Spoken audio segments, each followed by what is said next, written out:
Se você fizesse uma trilha nas montanhas, mas quando voltasse para casa alguma coisa te seguisse, o que você faria? Hoje vamos seguir I, entender as ameaças, usar o bom senso para tomar decisões melhores e no final tentar derrotar a menina de vermelho de The Tag Along. Esse é o Derrotando o Terror.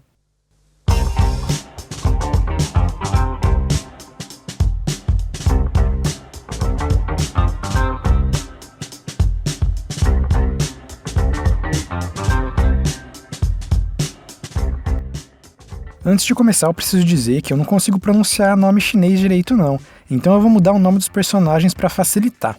O filme começa com uma senhora voltando da feira. Vamos chamar ela de Álvara. Ela para olhar um cartaz falando que uma outra senhora está desaparecida.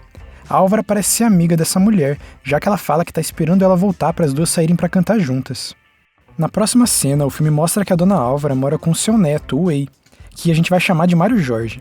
Mário Jorge trabalha como corretor de imóveis e ele parece trabalhar muito porque sempre chega em casa bem tarde e precisa sair cedinho, nem tempo para tomar café da manhã direito ele tem. O Mário Jorge fala para sua avó que hoje à noite sua namorada vai jantar com eles. A senhora parece não gostar tanto da namorada do neto, ou pelo menos não gosta dos dois ainda não estarem casados depois de tanto tempo juntos, já que eles estão juntos há uns 5 anos. Ele sai correndo da casa porque está atrasado e esquece de levar a marmitinha do almoço para o trabalho. A senhora tenta chamar o neto, mas ele já saiu e ela reclama sozinha e fala que o menino é meio lerdo. Eu desconfio até que ele é meio sequelado. Agora, sozinha em casa, ela ouve alguém chamando seu nome completo de um dos quartos. Quando vai checar, a janela desse quarto está aberta. Ela fecha a janela e volta para a sala, mas aí percebe que a janela da sala abriu sozinha agora. E aí ela fecha a janela e quando olha para trás, uma porta abre. Meu Deus, esse é o demônio abridor de porta e janela? O que é isso? Depois de uma briga de abrir e fechar a janela pela casa com alguma coisa, ela escorrega e cai no chão. Velhinha caindo assim é realmente perigoso. Antes de pensar direito no que a queda pode ter feito com ela, alguma coisa aparece por trás da dona Álvara e ataca a coitada.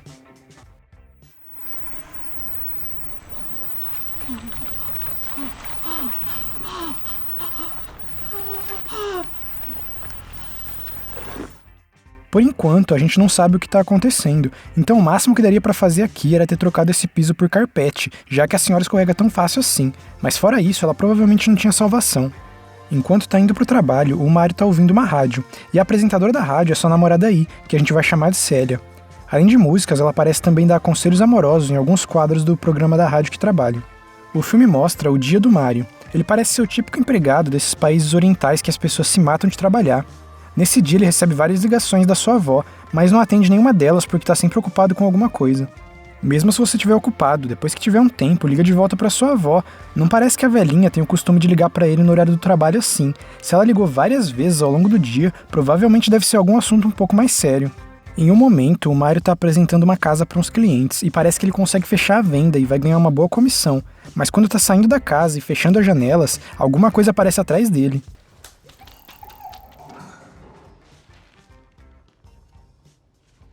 Acho que agora é certo que esse espírito não gosta de janelas fechadas mesmo, hein? Ele percebe algum movimento dentro da casa e quando vai checar, a marmita que esqueceu de levar está em cima de uma mesa. O Mário Jorge assume que foi sua avó que trouxe, o que é a única coisa que faria sentido, mas para ele não perceber ela lá, a velhinha precisaria ter dado uma de ninja e saído correndo, e a gente já viu que ela não se locomove muito rápido. Ele ignora totalmente isso e continua com seu dia normalmente. Daria para assumir que a dona Álvara estava ligando o dia inteiro justamente para avisar da comida, mas eu ligaria para perguntar se ela veio entregar meu almoço ou se pelo menos pediu para alguém fazer isso, porque foi muito estranho a marmita do cara aparecer do nada lá. De noite, o Mário Jorge vai buscar a Célia para os dois irem jantar. No caminho a Célia fala se tá realmente tudo bem ela ir jantar na casa da avó do Mário, porque ela sabe que a senhora não gosta muito dela, mas o cara diz que tá tudo bem sim. Antes de chegarem, ele fala que precisa passar em um lugar, e aí ele leva a namorada para um apartamento vazio que parece estar à venda. Eles conversam e brincam um pouco, aí o Mário fala que deu entrada nessa casa e quer se casar com ela. O clima muda na hora, e a Célia fica meio brava por ter feito isso sem consultar ela primeiro. A mulher não gosta da ideia de casar e parece que já deixou isso bem claro pro namorado. Ela também sabe que os dois não iriam morar sozinhos, a dona Álvara também moraria com eles, o que piora ainda mais a situação, já que as duas não parecem se dar tão bem.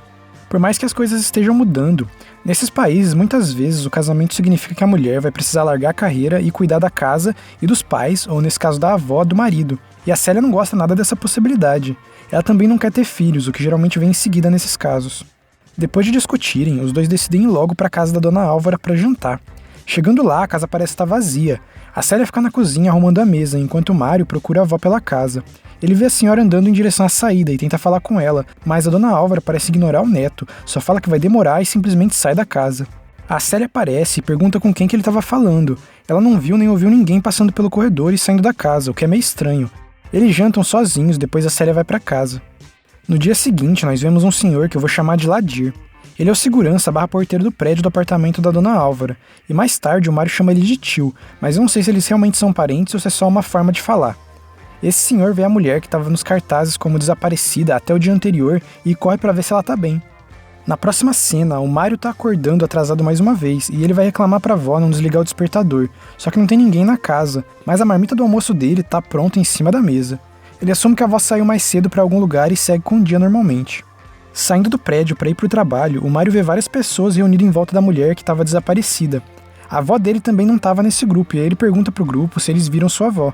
Ninguém parece ter visto ela, mas a senhora que estava desaparecida começa a chorar e pedir perdão pro Mário. A mulher fala para ele não ser enganado por ela e continua se desculpando por alguma coisa que a gente ainda não sabe o que é.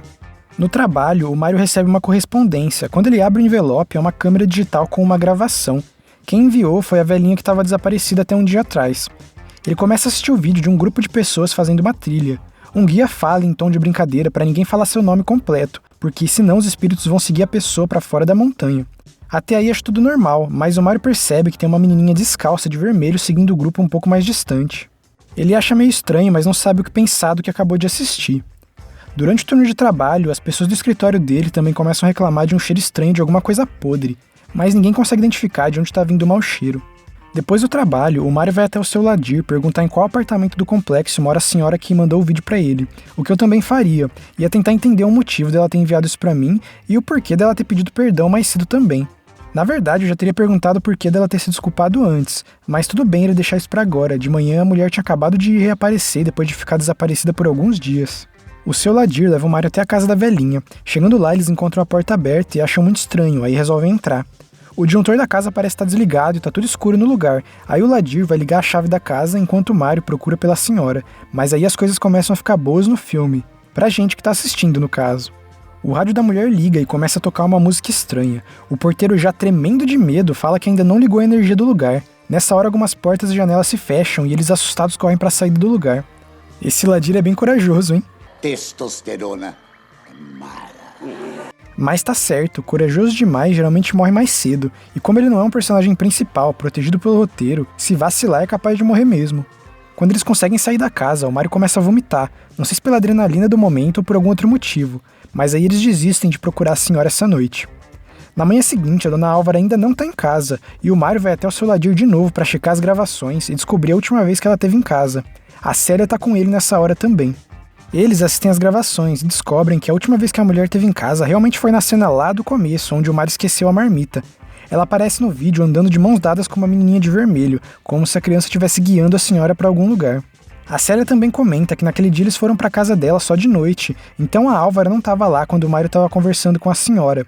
O seu Ladir também mostra o vídeo da noite anterior, quando ele e o Mário correram da casa da outra senhora que estava desaparecida, e no vídeo a mesma garotinha de vermelho aparece correndo atrás dos dois. No dia seguinte, o Mário acorda com alguém encostando nele.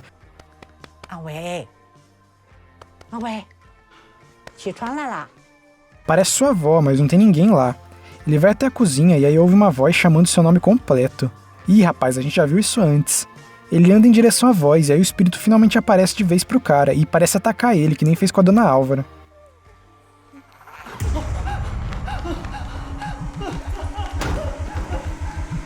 Mas aí ele acorda e tudo parece só um pesadelo. Ele se levanta de novo, mas dessa vez quando chega na cozinha, sua avó tá lá preparando o café da manhã normalmente.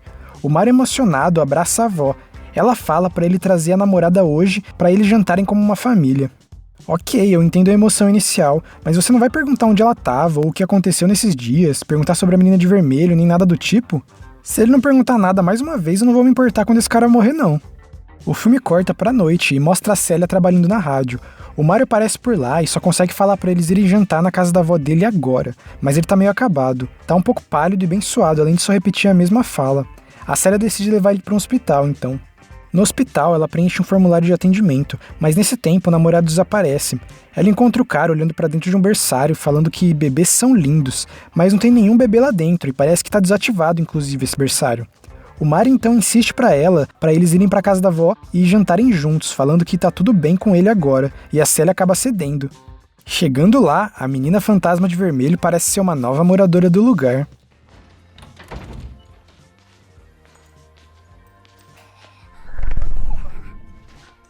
O Mário continua sem falar nada com nada, só senta na mesa e começa a comer. Mas aí a gente vê pela Célia que o que ele tá comendo, na verdade, são vermes, insetos e umas coisas podres. Ela grita com ele pra ele parar de comer essas coisas, mas o cara parece nem ouvir a namorada. Isso pode explicar o mau cheiro que os colegas de trabalho dele estavam sentindo, devia estar vindo da comida que o cara levou pro trabalho naquele dia, e também o porquê dele ter vomitado do nada. A avó dele já não estava na casa naquela manhã, e mesmo assim tinha uma marmitinha, então deve ter sido o monstro que preparou o almoço do cara.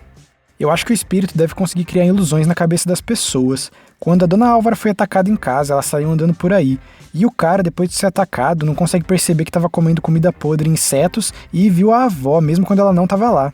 A Célia, não conseguindo fazer o namorado parar de comer aquilo, corre pra portaria pra chamar o seu Ladir. Quando ele chega no apartamento de novo, o Mário já não tá mais lá. Cadê Mário Jorge? Cadê meu marido? Agora eu não sei se o que ela tá vendo é real ou se também é uma ilusão. Na manhã seguinte, o filme mostra a dona Álvara andando por uma rodovia sozinha e um carro da polícia aparece parando pra checar como que a senhora tá. Enquanto isso, seu Ladir e a Célia estão na casa do Mário e da avó dele, tentando exorcizar o lugar, eu acho. O seu Ladir parece conhecer as lendas e os espíritos que poderiam estar causando isso, e ele fica estourando umas bombinhas, tipo fogo de artifício, que supostamente afastariam o bicho, e ele também fica usando um incenso pela casa. Ele explica superficialmente o que é esse espírito. É um bichinho peludinho. Sobe pelas paredes. Enquanto isso, a Célia vai até o quarto do namorado e encontra a câmera que a senhora que estava desaparecida lá no começo do filme enviou para ele no trabalho. Ela continua o dia procurando pelo namorado, até que recebe uma ligação do hospital. A dona Álvara apareceu e está internada. Quando a mulher vê a Célia, começa a falar que chamou o nome do neto, que não devia ter feito isso, e age pedindo desculpas, da mesma forma que a primeira velhinha desaparecida estava fazendo. Pelo que eu entendi, o espírito deve precisar que você chame o nome inteiro de outra pessoa, e você geralmente vai chamar só pessoas mais próximas dessa forma. Isso aí não ia ser muito um problema no Brasil, a não ser que sua mãe ou namorada esteja brava com você, porque aqui as pessoas não costumam chamar as outras pelo nome completo. A Célia volta para casa dela e começa a pesquisar sobre os espíritos que supostamente ficam nas montanhas. Várias pessoas parecem conhecer essas lendas e muita gente também parece desaparecer nessas montanhas. Será que ninguém pensou em fazer alguma coisa a respeito disso, não? Ela lê que bombinhas e explosivos realmente ajudam contra esses espíritos. Se você estiver preso no feitiço deles, usar uma bomba pode trazer de volta para a realidade. Enquanto isso, o seu Ladir tá na sua guarita como sempre. Aí começa a ouvir uns barulhos do lado de fora e vê o monstro. Aí vocês conseguem adivinhar o que acontece, né? A janela da guarita abre sozinho. Ele pega umas bombinhas de uma gaveta, mas muito desesperado, seu Ladir não consegue acender nenhuma, e o monstro da janela, que parece um macaquinho, ataca ele. No dia seguinte, a Célia tá no hospital para não deixar a avó do namorado sozinha, e aí o médico diz que encontraram no vômito da senhora uma mariposa que chama Mariposa Falcão da Morte, e que ele não sabe como isso foi parar no estômago dela. O desenho nas costas dessa mariposa parece com o rosto da menininha demônio, inclusive. Nessa noite, a Célia acorda de madrugada e percebe que a janela tá aberta. Novidade, hein? Eu acho que descobriu o objetivo desse espírito, ele quer deixar as pessoas com friagem, porque não é possível. Ela vê que sua mão tá ensanguentada, e aí percebe que a cama inteira tá manchada de sangue e de alguma outra coisa preta. Mas antes de conseguir pensar em muita coisa, a menininha macaco dá um susto nela. Ela acorda e parece que isso foi só um pesadelo, mas a gente já viu essa história antes com o Mário. Eu acho que na dúvida, sempre que eu fosse comer alguma coisa agora, ia perguntar pra alguém se ia comida de verdade mesmo ou se eu tava prestes a virar uma tigela de verme de lanche da tarde. Comer só industrializado seria o ideal por um tempo. A Célia vai pro hospital buscar a avó do namorado que recebeu alta e leva ela pra casa. As duas finalmente têm uma conversa um pouco mais próxima, e a senhora fala que deveria ser ela, e não seu neto a pessoa capturada, e que ela vai trazer o Mário de volta, e quando fizer isso, quer que os dois vendam a casa dela para não precisarem trabalhar mais tanto e que tenham uma vida feliz juntos. A dona Álvara não explica muito bem, mas ela deixa implícito que uma pessoa precisa ficar presa na montanha, e se você chamar o nome completo de outra pessoa, o espírito pode ir atrás dela e te deixar em paz. Acho que foi assim que a primeira mulher desaparecida conseguiu voltar, ela chamou pela amiga, e foi assim que a dona Álvara também voltou depois, ela chamou pelo neto. Mas parece que o espírito tenta enganar as pessoas para que eles falem o nome completo de entes queridos por algum motivo, já que não parece que nenhuma das duas queria ter feito isso. Na dúvida, eu ia descobrir o nome completo de algumas pessoas que eu não me importaria se sumissem, tipo um colega de trabalho ou vizinho que não gosto muito, e aí eu ia falar esse nome de hora em hora, assim se o bicho começasse a me assombrar, ele já ia pular para outra pessoa rapidinho. A Célia precisa ir embora porque vai trabalhar, mas saindo do prédio, preocupada que a senhorinha faça alguma besteira, ela pede pro seu ladinho controlar a dona Álvara se ela resolver sair andando por aí. Álvara! Controle-se! O cara diz ok, mas ele parece bem diferente de antes. O espírito deve ter feito alguma coisa com ele.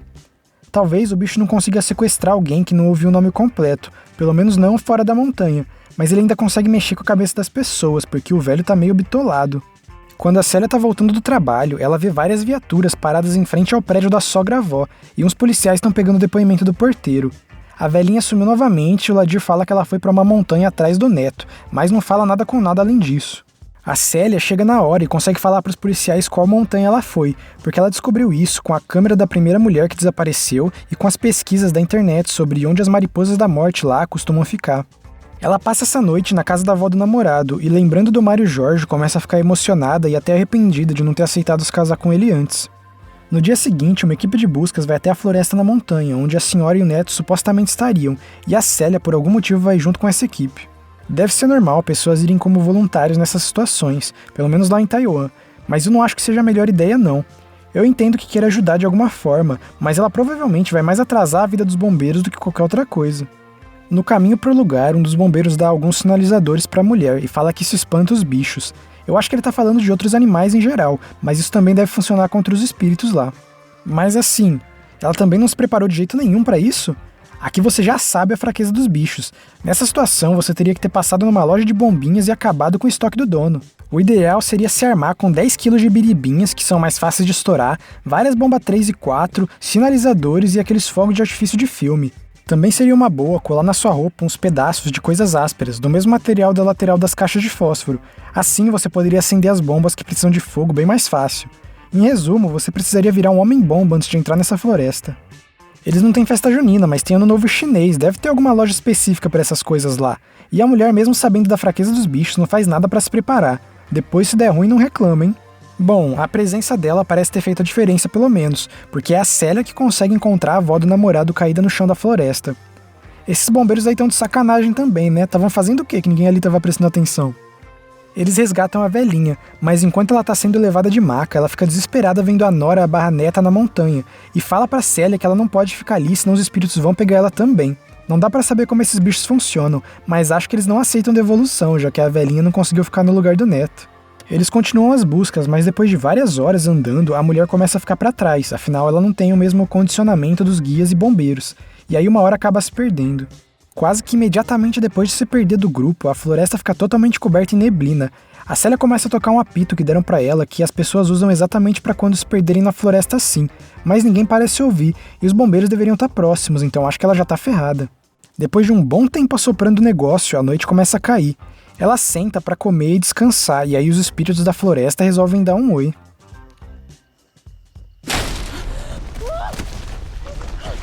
Ela acende um sinalizador e aí percebe que tem pessoas presas em quase todas as árvores da floresta. Algumas ainda parecem vivas, mas outras já são praticamente múmias. E aí depois de mais alguns sustos e alucinações, a mulher acaba apagando. Ela acorda em um quarto que parece muito da casa que o Mário Jorge queria comprar para eles morarem juntos e começa a andar pela casa. Chegando na cozinha, vê o namorado, que agora parece ser o marido, preparando o café da manhã. Ela abraça o Mário emocionada, da mesma forma que ele fez com a avó mais cedo no filme. Só que ela é mais esperta e começa a perceber que tem alguma coisa errada e lembrar de onde estava antes de acordar ali. O namorado fala pra ela comer o café da manhã, mas a mulher fala que não tá com fome e tenta sair de fininho da casa. O cara, até de forma meio agressiva, não deixa ela sair. E aí ela sente que ainda tá com um sinalizador no bolso e se lembra de tudo. Ela consegue acender o negócio bem na hora e consegue quebrar a ilusão do espírito. E aí a gente vê vários espíritos macaquinhos em cima das árvores. O sinalizador realmente parece ter algum efeito, mas não muito forte, então ela teria que tentar correr dali o mais rápido possível. Mas aí ela vê o Mário Jorge real, preso em uma árvore. Ela consegue soltar e acordar o cara, e os dois começam a correr, mas ele para e diz que precisa ficar na floresta, porque alguém tem que ficar. Eu acho que já tem gente suficiente ali, meu. Não precisa ficar, nem você nem sua namorada, só mete o pé, cara. Depois de correr um pouco, eles são atacados e o Mário Jorge desmaia. Um dos monstros, que parece ser um líder, já que tá usando uma roupa vermelha diferente dos outros, ataca a Célia. Esses bichos parecem ser vulneráveis a dano físico, então talvez desse pra tentar sair no soco, mas pelo menos essa menina de roupa vermelha parece ser bem forte, então não sei se um humano comum teria muitas chances. Chapeuzinho Vermelho Tucker, campeã nacional de karatê. A Célia parece estar presa depois do ataque, mas ela consegue acender o último sinalizador e afugentar o bicho mais uma vez, só que só temporariamente. Ela continua sem muitas opções mais uma vez, só que aí um tiro de sinalizador aparece no céu e os monstros meio que se desfazem. O time de resgate conseguiu encontrar os dois a tempo. O filme corta e parece que um tempo passa e o casal conseguiu voltar para casa e se reencontrar com a dona Álvara. Eles estão felizes e a Célia agora tá morando junto do namorado e da avó e parece que já aceitou o pedido de casamento. Tudo indica um final feliz, mas aí a gente vê uma mariposa voando pela sala da casa e o filme acaba. A mariposa me deu a impressão de que tudo isso era uma ilusão e a menina ainda tá presa na floresta. Pesquisando um pouco sobre o segundo filme, eu vi que parece ser exatamente esse o caso, mas como eu quero assistir ele, também não olhei muita coisa pra não tomar um spoiler na cara. Eu acho que daria pra derrotar esse filme de algumas formas diferentes. A primeira é que nem eu falei, se enchendo de explosivos, bombas e estalinhos ou biribinhas, dependendo de onde você mora. Os bichos parecem vulneráveis a essas coisas, então por mais que o final tenha sido uma ilusão, um tiro de sinalizador deve ser bem eficiente nesse caso. Se a pessoa também tiver acesso a uma arma de fogo normal, eu não vejo motivo para elas não funcionarem. No final das contas, um tiro é uma explosão também, além de assustar os bichos, ainda pode machucar eles pra valer. Também é bom lembrar que alimentos industrializados seriam seus amigos nesse caso. Eles podem te matar de pressão alta ou diabetes, mas vai demorar muito tempo pra isso. E se você começasse a ser assombrado por um espírito desses enquanto ainda na sua casa, é só colocar uma tranca nas janelas que eles não iam ter muito o que fazer. Esses bichos não iam ter a menor chance contra o menininho do Esqueceram de Mim, então eu tenho certeza que você também não ia ter problema nenhum contra eles. Keep the change, you filthy animal. Se você gostou do vídeo, lembra de curtir, compartilhar com os amigos e seguir o canal. Muito obrigado por assistir, valeu e até mais!